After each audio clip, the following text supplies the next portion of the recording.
Good morning guys and welcome back to another story. Now I'm down here at Porsche Center Beirut and we have a lot of goodies from this GT3 RS in lizard green and this Porsche Cayenne, but I'm down here for one reason only, and it's this, with the brand new 911 Turbo S, the 992. It has a 3.7 liter twin turbo flat 6 producing 650 horsepower and a claimed 0 to 100 in 2.5 seconds.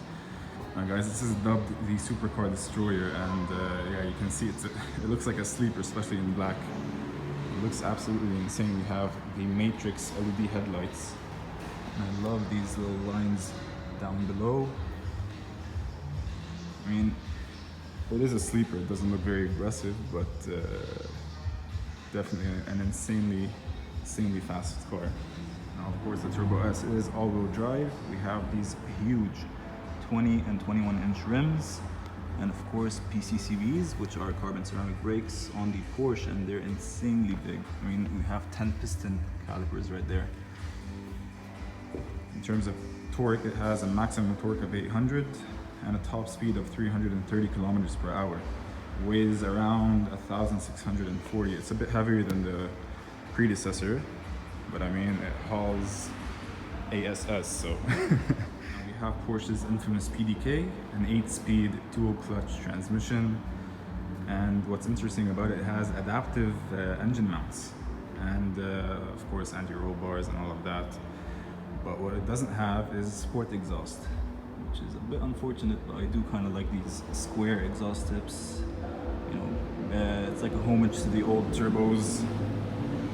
Looks really nice. The sport exhaust makes it look like I don't want to say a regular 911, but yeah, it does look a bit like a GT2 RS maybe. I'm not sure.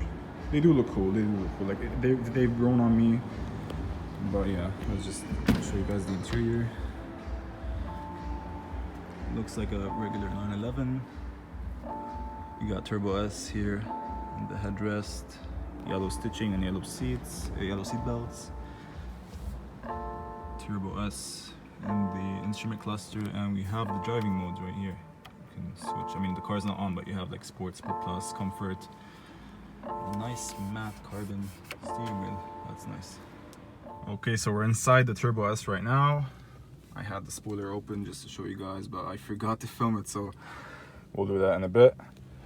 Very basic Porsche. It looks insanely good.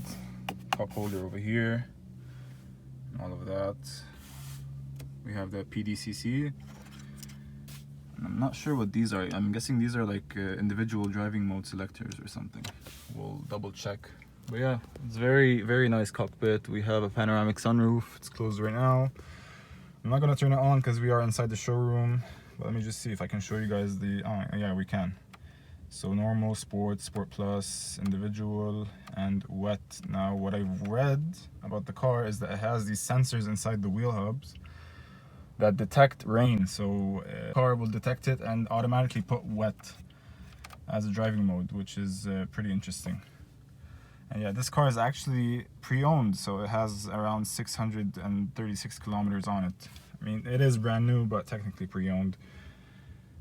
Yeah, looks really nice. And we have the Sport Chrono as standard on the Turbo S in yellow, which matches this right here. The central analog rev counter. Really nice. And unfortunately, not like the GT3 and GT3 RS, it does not rev to 9,000, but yeah. Very nice interior. You guys, I know you guys have a problem with this, the shifter. But I mean, most Porsche owners actually use the paddle shifters. But it would have been nice to have it as well, just, you know, to have the option. Anyways, well, let me just show you guys the spoiler in the back. Alright, so this is the spoiler right here. And it's adjustable depending on how you like to drive the car. And one other cool thing is we have the front apron. So when you open the spoiler, this one deploys as well. I'll try to film one of it like going in or something, but what's interesting about it, it's rubber and it inflates to open. So there are like these air pockets in the back. Yep, definitely air pockets, and it just inflates and pushes this one out for better downforce. Really cool.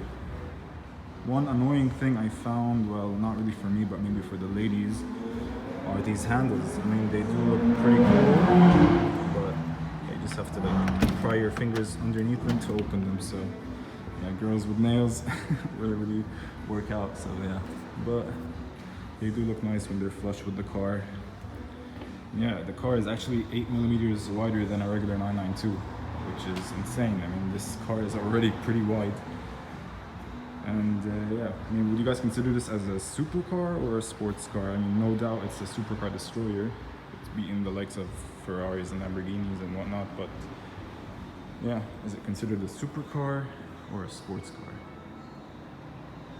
It looks insane, regardless.